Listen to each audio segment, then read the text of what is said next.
हर हर महादेव दोस्तों, आज हम इस वीडियो में संपदा माँ की व्रत कथा सुनेंगे। दोस्तों, संपदा देवी धन धान्य की देवी हैं और इनका पूजन होली के दूसरे दिन किया जाता है। इस दिन स्त्रियां संपदा देवी का डोरा बांधकर व्रत रखती हैं तथा कथा कहती और सुनती हैं और मिठाई युक्त भोजन से व्रत खोलती हैं और हाथ में बंधे डोरे को वैशाख माह में किसी भी शुभ दिन शुभ घड़ी में खोल दिया जाता है और यह डोरा खोलते समय भी व्रत रखकर कथा कही और सुनी जाती है। तो आइए सुनते हैं संपदा माँ की कथा। तो आप सभी इस कथा को अंत तक सुने। दोस्तों, एक समय की बात है। राजा नल अपनी पत्नी दमयंती के साथ बड़े प्रेम से राज्य करता था और होली के अगले दिन एक ब्राह्मणी रानी के पास आई और उसने गले में पीला डोरा बांधा था। तब रानी ने उससे डोरे के बारे में पूछा तो वह बोली, यह डोरा पहनने से सुख संपत्ति अन्न धन घर में आता है। और रानी ने भी उससे वह डोरा मांगा और उसने रानी को विधिवत डोरा देकर कथा कही। फिर रानी के गले में डोरा बंधा देख राजा नल ने उसके बारे में पूछा। तब रानी ने सारी बात बता दी। फिर राजा बोले, तुम्हें किस चीज की कमी है, इस डोरे को तोड़कर फेंक दो। परंतु रानी ने देवता का आशीर्वाद कहकर उसे तोड़ने से इनकार कर दिया, पर राजा ने डोरा तोड़कर फेंक दिया। तब रानी बोली, हे राजन, यह आपने ठीक नहीं किया। फिर उसी रात राजा के स्वप्न में दो स्त्रियां आईं। उनमें से एक स्त्री बोली, हे राजा, मैं यहाँ से जा रही हूँ। और दूसरी स्त्री बोली, राजा, मैं तेरे घर पर आ रही हूँ। और स्वप्न का यही क्रम 10-12 दिन तक चलता रहा और इससे राजा उदास रहने लगा। तब रानी ने उदासी का कारण पूछा तो राजा ने स्वप्न की बात बता दी। फिर रानी ने राजा से उन दोनों स्त्रियों के नाम पूछने को कहा। तब राजा ने स्वप्न में उनसे उनके नाम पूछे तो जाने वाली स्त्री ने अपना नाम लक्ष्मी तथा आने वाली स्त्री ने दरिद्रता बताया। फिर लक्ष्मी जी के जाते ही सब सोना चांदी मिट्टी हो गया। फिर रानी सहायता के लिए अपनी सखियों के पास गई, पर उनको फटे हाल देख कोई भी उनसे नहीं बोला और दुखी मन से राजा रानी 5 बरस के राजकुंवर के साथ जंगल में कंदमूल खाकर अपने दिन बिताने लगे। फिर चलते चलते राजकुंवर को भूख लगी तो रानी ने कहा, यहाँ पास ही एक मालन रहती है जो मुझे फूलों की हार दे जाती थी, उससे थोड़ा सा छाछ दही मांग लाओ।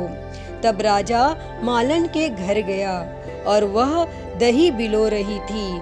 तब राजा के मांगने पर उसने कहा, हमारे पास तो छाछ दही कुछ भी नहीं है। और राजा खाली हाथ लौट आया। फिर आगे चलने पर एक विषधर ने कुंवर को डस लिया और राजकुमार का प्राणांत हो गया और विलाप करती रानी को राजा ने धैर्य बंधाया। अब वे दोनों आगे चले। तब राजा 2 तीतर मार लाया और भुने हुए तीतर भी उड़ गए। उधर राजा स्नान कर धोती सुखा रहा था कि धोती भी उड़ गई और रानी ने अपनी धोती फाड़ कर राजा को दी और वे भूखे प्यासे ही आगे चल दिए। फिर मार्ग में राजा के मित्र का घर था और वहां जाकर उसने मित्र को अपने आने की सूचना दी। फिर मित्र ने दोनों को एक कमरे में ठहरवाया और वहां मित्र ने लोहे के औजार आदि रखे हुए थे और देवयोग से वे सारे औजार धरती में समा गए। चोरी का दोष लगने के कारण वे दोनों रातों रात वहां से भाग गए। फिर आगे चलकर राजा की बहन का घर आया और बहन ने एक पुराने महल में उनके रहने की व्यवस्था की और सोने की थाल में उन्हें भोजन भेजा। पर थाली मिट्टी में बदल गई और राजा बड़ा लज्जित हुआ। थाल को वहीं गाड़ कर दोनों वहां से भी चल पड़े।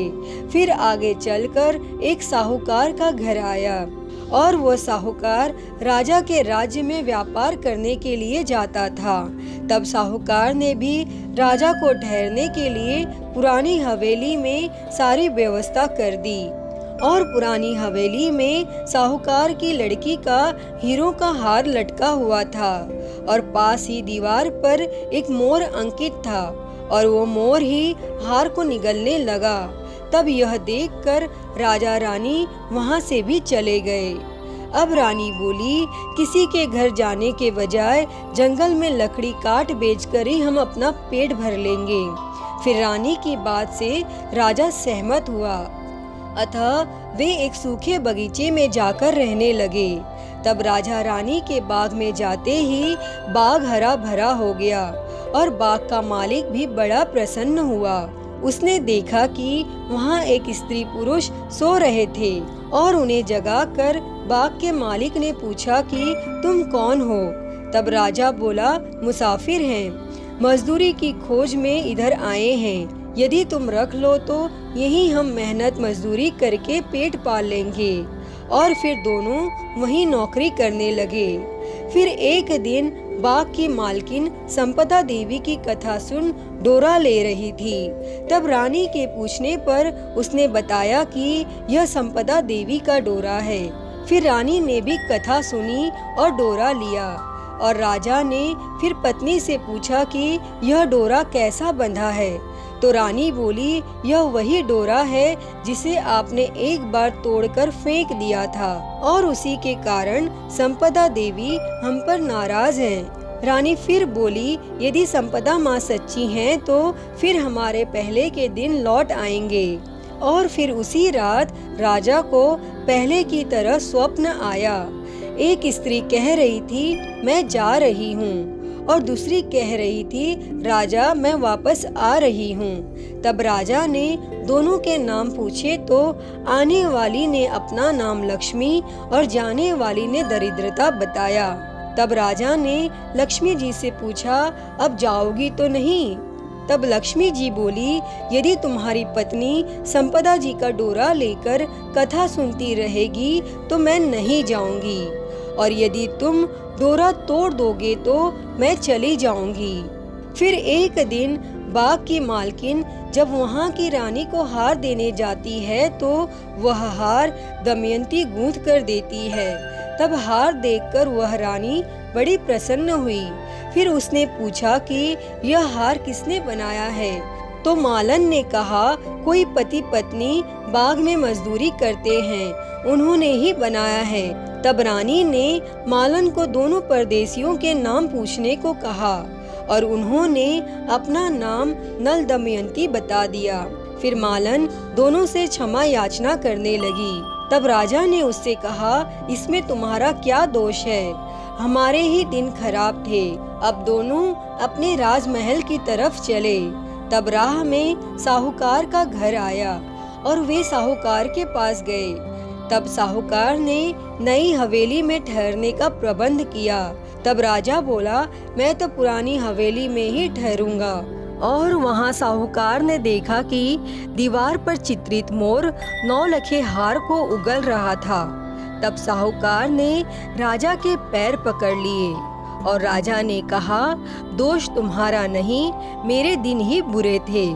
फिर राजा आगे चलकर अपनी बहन के घर पहुंचा और बहन ने नए महल में रहने की जिद की और पैरों के नीचे की धरती खोदी तो हीरों से जड़ित थाल वहां से निकल आया। तब राजा ने बहन को वो थाल भेंट स्वरूप दिया। फिर राजा आगे चल अपने मित्र के घर पहुँचे तो उसने नए मकान में ठहरने की व्यवस्था की, पर राजा पुराने ही कमरे में ठहरा और वहीं मित्र के लोहे के औजार फिर मिल गए। फिर आगे चले तो नदी के किनारे जहाँ राजा की धोती उड़ गई थी वह एक वृक्ष में लटकी हुई थी और वहाँ नहा धोकर धोती पहनकर राजा आगे चला तो देखा कि कुंवर खेल रहा है। और कुंवर ने अपने माँ बाप को देखकर उनके पैर छुए। तब नगर में पहुंचकर राजा की मालन दुर्बा लेकर आई तो राजा ने बोला, आज दुर्बा लेकर आ रही हो, और उस दिन छाछ के लिए मना कर दिया था। तब रानी ने राजा से कहा, वह तो हमारे बुरे दिनों का प्रभाव था। फिर तीनों महल में गए। तब रानी की सखियां धन धान्य से भरे थाल लिए गीत गाती आई और नौकर चाकर सब पहले के समान ही आ गए, और संपदा जी का डोरा बांधने के कारण ही यह सब फल प्राप्त हुआ।